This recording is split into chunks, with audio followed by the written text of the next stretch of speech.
Hello, this is the Coaching for Leaders Saturday Cast. Oh, I know what you're thinking. The Saturday Cast? What is this? Well, this is something brand new that I've been inspired to do by a number of our listeners, Academy members, and friends who have said, hey, I'd love to hear more about what listeners are doing, leaders out in our community with what they're learning on the show. Now, don't worry, this is not replacing anything that you're hearing of the normal Monday shows. Those are going to continue to air every Monday. This is going to be maybe a once a month show that will feature one of our listeners or Academy members and sharing more about what they are doing practically out in the world with what they've been learning on Coaching for Leaders. I am just thrilled to be able to welcome our very first Saturday Cast guest to the show. His name is John Piñeiro. John is a regional sales director for a bio-pharmaceutical company here in the United States. John and I first met about 2 years ago. He's out in the state of Florida. We did a meetup in Florida. John and I had dinner, got to know each other really well, and we recently got together again. And I am just so impressed with John and what he's done in his career over the last few years. And in particular, I was just really struck when John and I first met of how much that he's taken what he's learned on the show and just been really intentional about applying things in the workplace and with colleagues. So, John, I'm so glad to welcome you officially to the Saturday Cast. Well, thank you, Dave. I'm delighted to be here and honored to be your first Saturday podcast guest. Oh, me too. Do you remember how you came across the show? Yeah, I think I just did a podcast search, and this was probably 3 years ago, because I was looking for something that I could do while I was working out. I like to read books on leadership, but I normally do that in the evenings or on a flight or something like that. But, I thought that a way I could learn is kind of use that time during my workouts to try to find some content that might help me develop. Nice. And I ran across your show, and I loved it from the very first time, and I've been a loyal listener ever since. I've probably been listening now 3.5, 4 years now. Oh, cool. Awesome. And I know you and your boss have listened to the show together, and you've passed it along to other folks on your team. Thank you so much for that. It's just been really fun to hear about what you've been implementing over the years. And when you and I were talking about doing this, we were thinking back to some of the past episodes that you've told me about. And you actually are in a fairly new position, have had a new opportunity come up in the last year. So I'm curious, maybe you can set the stage for us, what changed in your role over the last year or so? Sure. I went from a divisional manager where I was managing 8 sales representatives to now a regional role where I'm managing 8 divisional managers. So I could tell your show has helped me tremendously in kind of making that transition. And there are several shows that I really kind of honed in on when this opportunity opened up to move into the regional manager position.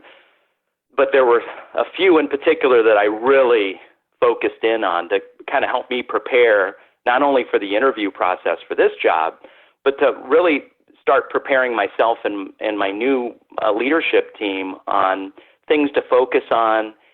Where are areas in terms of our company culture? How do we align with that, and how do we work with a purpose instead of just focusing solely on the numbers, which in sales management, sometimes you get a little bit hyper-focused on the numbers and lose sight of the mission. So I think your podcasts have really kind of helped me stay grounded on kind of working for a purpose and really trying to align with our company values. Well, and I'm glad to hear you say that. And one of the things from a staying grounded standpoint, we talked about the show that Tom Henschel and I aired a while ago on how to lead people who you've formerly worked with, who are friends, like how to lead your peers. And it's interesting that isn't really something that's talked about, I found, in a lot of organizations or even in a lot of leadership training. And that was one of the shows you zeroed in on when you were thinking about moving into this new role, because you were taking over leadership of people you'd been peers with before, right? That is correct. That podcast to me was able to prepare me from an emotional standpoint, because making that transition from peer to now managing your peers and becoming the leader of the team, there's a lot of emotion attached to that. And I think that emotion comes from the person. In this case, it was me having that opportunity to some of the peers that might be vying for that position. So how do you manage all that?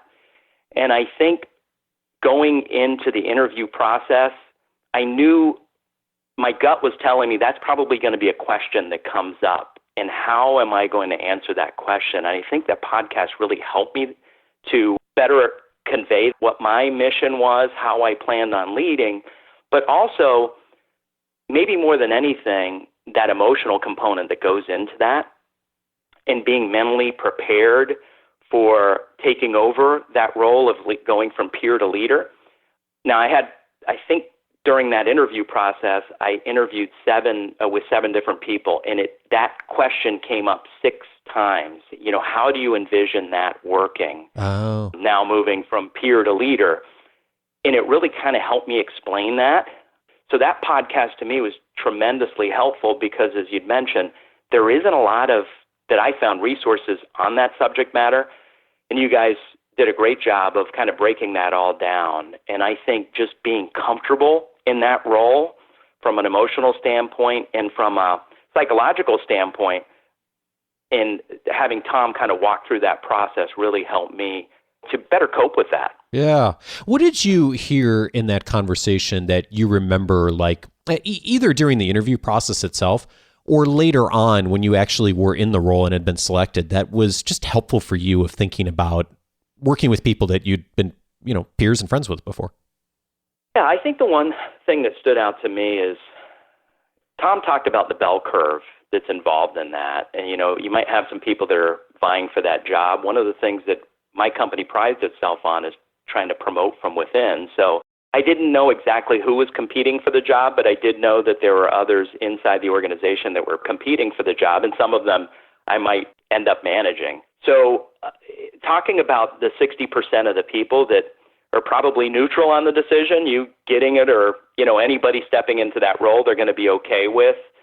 The 20% that are going to be your cheerleaders, and then that 20% that might not be so happy that you got the job. But one of the things that I really like that Tom conveyed is you don't go to the 20% that might not be on board and try to convince them that you're the guy for the job and this is the reason why I was chosen, to try to justify that decision. Just be yourself and understand that might be happening. But eventually, if you're a good leader, people will follow you, and those people will come along and be okay with that decision. And that's exactly what happened. So you're thinking about it from the beginning.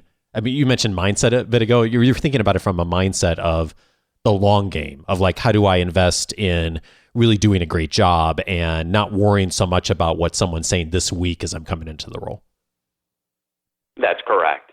Yeah, I think it's important for you to stay focused on, like you said, the long game, not worry about maybe the chatter that might be happening. Don't be self-conscious, because if you're collaborating with your team and gaining their trust and you have a good plan moving forward, you stick with the plan and you can't be self-conscious of the things that might potentially be distractions, like maybe people not being happy with the decision that was made and, getting a promotion. Yeah. Well, and I like that you highlight that it's, and I remember Tom saying this too, that it's just a reality. There's going to be people that aren't thrilled about the decision, regardless of how well you did and what you've articulated and what you performed in the last role. That's just the reality of, especially in an organization that does a promote from within culture. Yeah. And the cool thing about that episode, John, is that I know you shared with me that, a lot of this was for your own thinking, because when you actually did get the position, I mean, some of the other people that had been thinking about or had applied for the position, I mean, ended up working out really great, didn't it? Yeah, it really did. And I was only, at that point, I was so focused in on my interview, I wasn't really, thinking about the other people that were going to be competing for that job. Now, I did hear through the grapevine a couple of my colleagues had applied for the job, and they're great, and they were really worthy of getting the interview. So we were all interviewing together, competing for the same job. Here's the great thing, and it tells you a lot about our company culture and the professionalism that exists in our organization. The two people that interviewed that did not get the job, the minute they got the word they didn't get the job and found out I got it, they call me up. So it saved that awkwardness of me calling or maybe me just putting me in an awkward situation. They were the ones that extended the congratulations.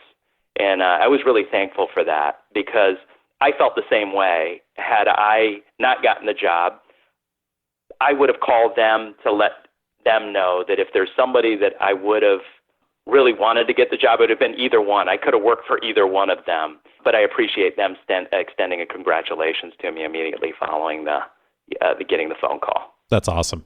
I know one of the things, I mean, speaking of coming in and leading well, that you were also thinking about is, you know, how to start and how to set the stage. And I know you mentioned to me that Simon Sinek was someone that really got you thinking around that and the start with why. How did you take some of the lessons from that conversation and apply it as far as your strategy for starting off with this new team? Well, first of all, I'm a real big fan of Simon. I have read both of his books, Start With Why and Leaders Eat Last. I thought they were both terrific. So I really want to incorporate that mindset of really working with a purpose. And I think one of the quotes that he said is, don't focus on the scoreboard, but why you play the game in the first place. And one of the things with our culture is we're deeply committed to patient first. That is our number one value. So we're in sales, and we, you know, obviously want to drive our sales numbers, but we always have to bear that in mind, that we have the ability to really change people's lives. So I think Simon really does a great thing by communicating the purpose of the organization, because people could roll out of bed every morning knowing that if you're helping somebody out, it's going to make them more motivated than maybe just looking at a sales number and moving a sales number. So I really wanted to make that one of our core principles as I was establishing the team. So one of the things that I did is I used that podcast very early on in one of our team meetings. We had everybody listen to it. It was our second conference call, and we broke it down, and we just had a discussion about it. And we talked about how we wanted to do this. What is this going to look like on our team? What is our why? And I think what it really came down to was really working for the patient and really putting the patient first, and how that really should motivate us and drive us every day. And fortunately, it has. Oh, wow. Cool. What got you thinking to do that, to like have everyone listen to the podcast and just start there? Because I don't know if I would have thought to do that. Well, actually, I started doing that as a division manager for the same company, as we broke down some of your other podcasts. Oh, nice. That really related to what we do. And I could think of one, and it was a terrific podcast that I highly recommend. It's Stealing the Show. I think the gentleman's name was Michael Port. Oh, yeah. And he did a great job. Our product that we have is really a paradigm shift in the market, because there's nothing else like it. So what I like is Michael really talked about that big idea and being able to convey that big idea. And even if you convey maybe a better way, one of the things that he said, people still might not accept that.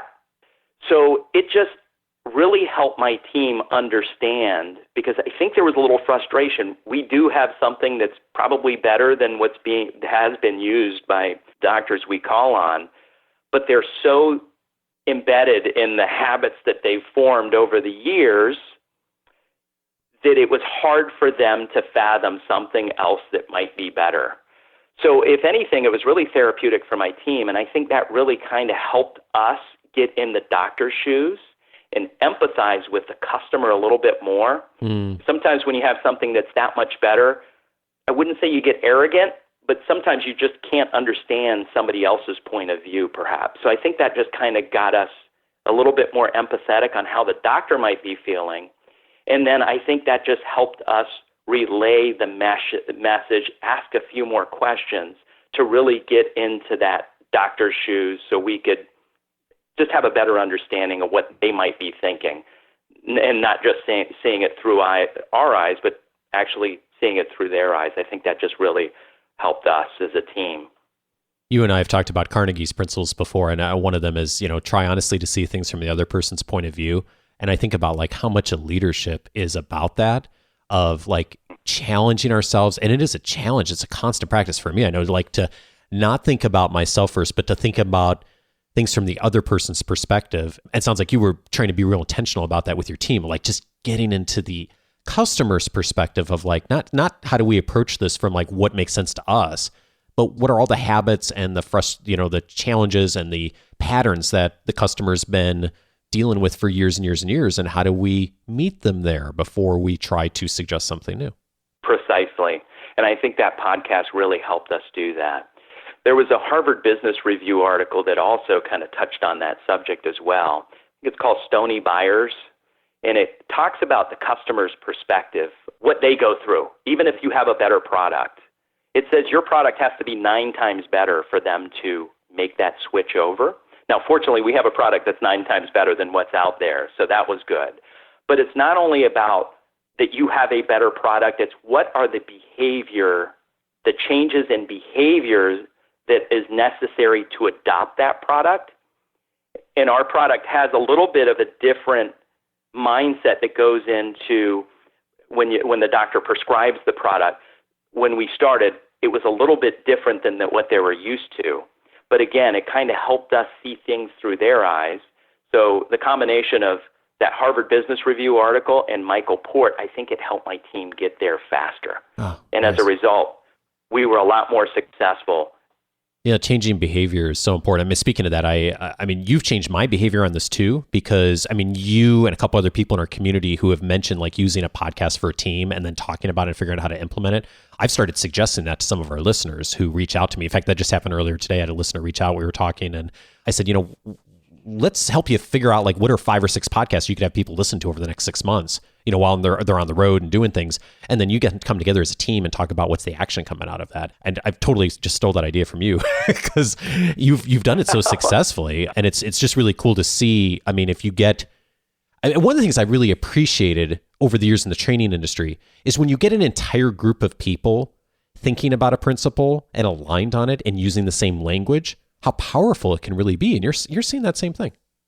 I am. And you know what reminds me of a quote from the great John Wooden, basketball coach. He said, it's not what you teach, it's what you emphasize.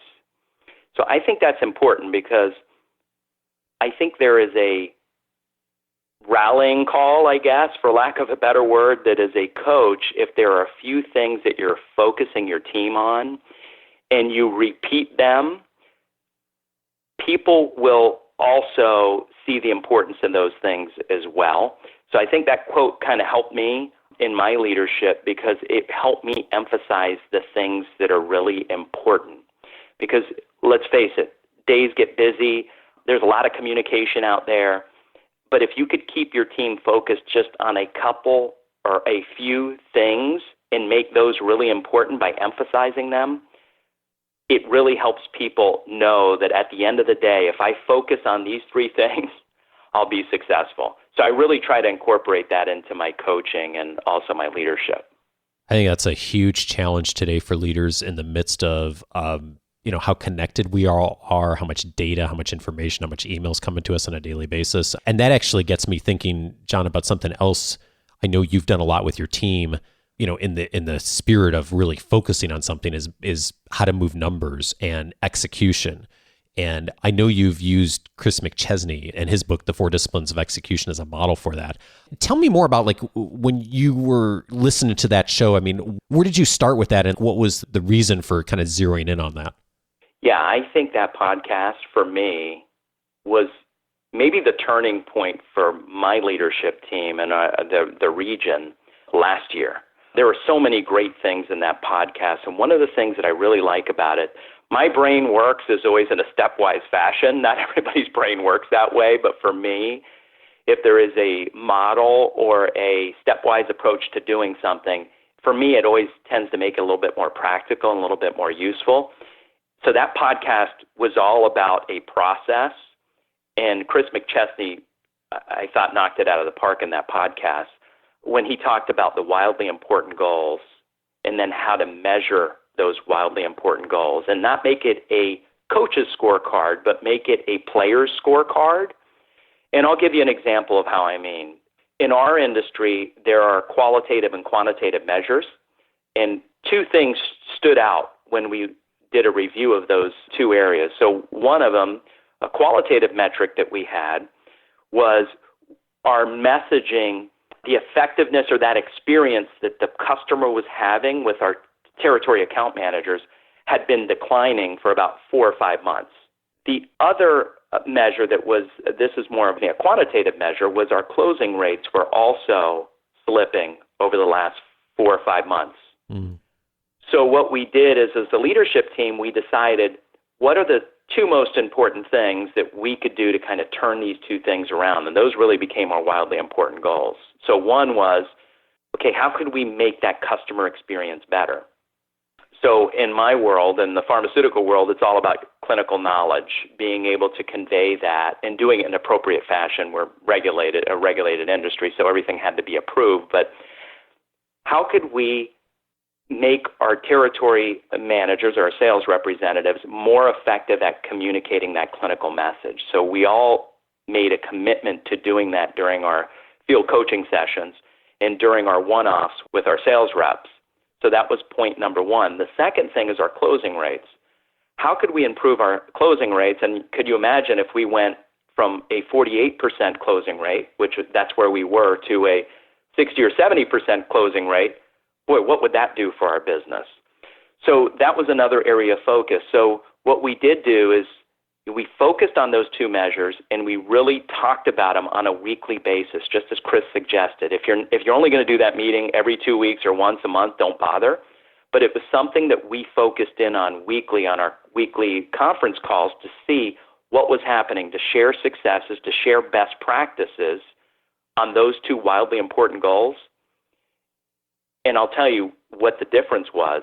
Our qualitative metrics for that customer experience went from about 48% positive to now a 67% positive rating. Wow. 3 months later.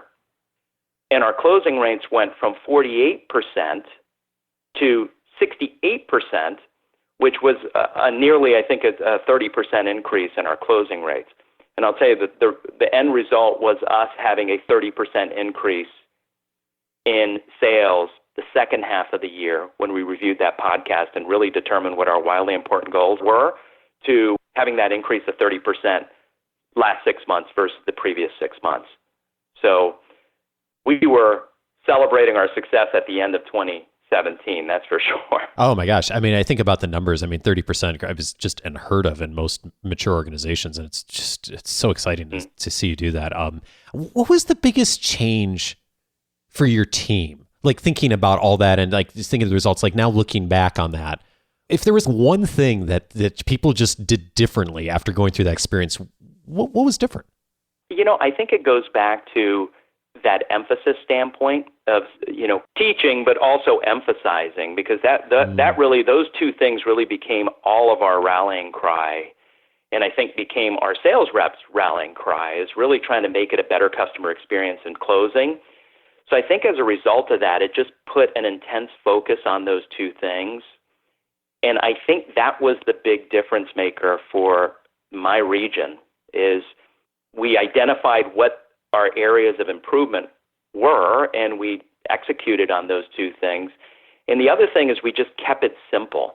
Instead of having 5 or 6 things, again, our worlds get busy and sometimes priorities shift, but those are the 2 things that we made a commitment to really improving. And we did that by putting an intense focus on them. Wow. It's just so impressive. I hear sometimes organizations, and I know this happens to people in our community too, where someone in the CEO or whoever will say, we've got 15 priorities this year. And it's, just to remember a number of priorities, much less execute on all 15. Yeah, it's like, it kind of, it defeats the purpose of the word priority. And part of what I'm hearing you say is like just getting really clear as a leader and on messaging, much less the execution part, but that, this one thing, these 1 or 2 metrics are really, really important for us to focus on this year. It makes a huge difference. It really does. And I'll tell you another podcast that I think really underscores the importance of really prioritizing is how to create team guidelines. And that was episode 192, which aired. Yeah, with which Susan I also Gerke. used. Yeah, she was terrific. You did a great interview with her. And it talked about prioritizing, but collaborating on them. They can't be my guidelines or my goals. It's got to be the team goals.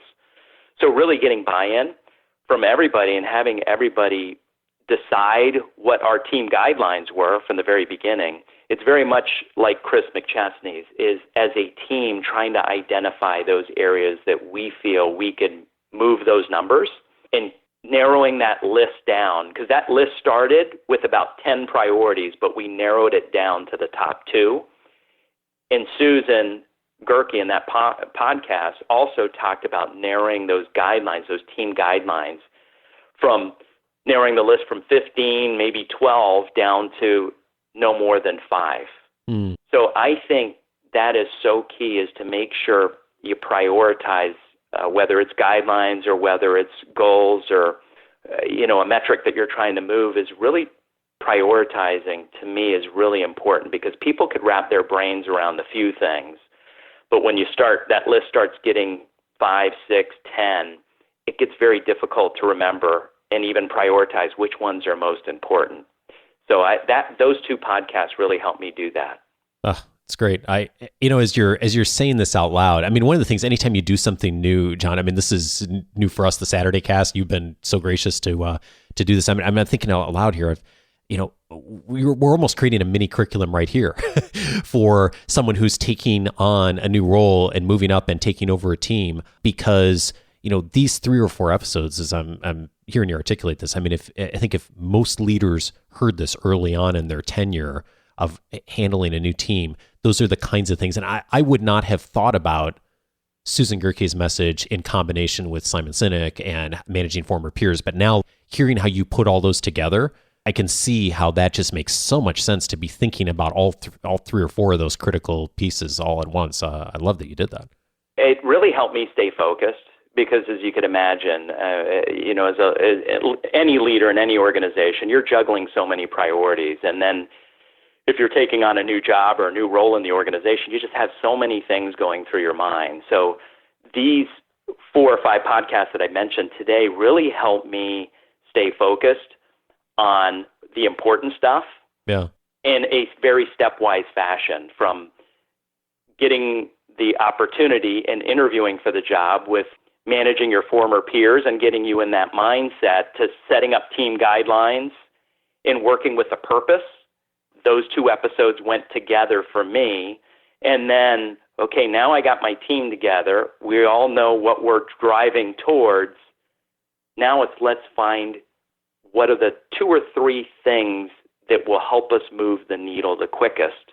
And that's where I jumped right to Chris McChesney's and the 4 disciplines of execution and how to actually move the numbers, which was episode 294. So one of the things I'm curious about hearing you say this too is how you knew, because some of these, a couple of the episodes you mentioned aired a while ago, a couple of years ago. How did you know to go back or find them? How do you track, or have you used the website? I'm just so curious. How did you remember, recall, or figure out what episode was going to be helpful for you in this situation? Well, I've been a loyal listener for a long time, Dave. So the ones that I listen to that I really like, and I love all your shows, but ones that really relate that I want to come back and listen to, I save that podcast, and there's an option to do that when you're in the podcast feature of whether you're using iPhone or on your iPad. I download those episodes to keep them for future reference, because I find that if I listen to a podcast, sometimes I have to listen to it 2 or 3 times. I get a lot out of the first time, but sometimes you miss some things. So I always come back to them as a future reference. And not only for me, but I catalog those for my peers who are also interested, that might be developing in certain areas and podcasts that could help them. I've turned a lot of people onto your show because I've saved podcasts and forwarded them some of your podcasts, because inevitably you're having these conversations, the water cooler conversations, or in my case, we work remotely, so we pick up the phone and call our colleagues, but, inevitably there's a challenge you might be encountering. So I try to keep those handy, those downloaded podcasts, so I could refer to them. So if somebody's having an issue, I say, hey, you might want to listen to this. It really helped me with that issue, and perhaps it could help you. Nice. Well, thanks for doing that. And so, and for those of you listening, if you have not already done so, you can get access to all of the podcasts in the library just by going to the coachingforleaders.com website. You can search for shows individually, but you can also set up a free membership. It'll give you access to everything. So John, I'm going to do my best here to see if I can list off the full curriculum here you've created. You've just created a training program, John. So here it is. So first one was episode 257, How to Manage Former Peers with Tom Henschel. Tom and I talked about, as John mentioned, this situation a lot of us find ourselves in, where all of a sudden we're managing a team and some of the people were, our peers previously. In some cases, some of the people maybe even were our manager in the past. I've had that happen in my career, and I've seen that happen to others too. So that's a starting point. Also, episode 223, Start with Why, featuring Simon Sinek. And you talked about the mission, John. I love that, and applying that and keeping that front and center. Episode 294, How to Actually Move the Numbers, with Chris McChesney. He talked about the 4 disciplines of execution and how to execute on that. So if your team is looking and zeroing in on those 1 or 2 things, that is absolutely a place to start. And then finally, episode 192, How to Create Team Guidelines. My friend Susan Gerke, who helped us just think of what are the big things to do around that. And it sounds like that'd be a pretty good starting point for someone going into a situation like you are. I think it'd be a great starting point. John, this has been awesome. I really appreciate you being willing to be a guinea pig and just, experiment with me on the Saturday cast here. So what we're going to do is we're going to post up the episodes John referred to. We're also going to link up to you on LinkedIn. John, I'll post this episode up on LinkedIn. And so one thing, if you found something of value from this conversation and go utilize one of these and use it with your team, I would love to hear, but even more importantly, I'd love that John would hear too. So John, hopefully folks will reach out to you on LinkedIn, let them know what was helpful. And I think that'd be totally cool to see how you're inspiring all of us to do some new things with this. Well, thank you. The pleasure's mine. John Piñeiro, thank you for joining us. Thank you also for checking out the very first Saturday cast here. The Saturday casts are brought to you by the Coaching for Leaders Academy. If you're a manager, executive, or business owner who's ready to accelerate your leadership skills, or you're looking for a team of trusted advisors who provide you with regular coaching for the toughest situations and decisions, the Coaching for Leaders Academy might be for you. It's an intimate group of participant leaders who work personally with me for an entire year to develop leadership excellence, accountability, and empower each other. You can discover more about the Academy and get on the early alert list when the new application window next opens by visiting coachingforleaders.com/academy.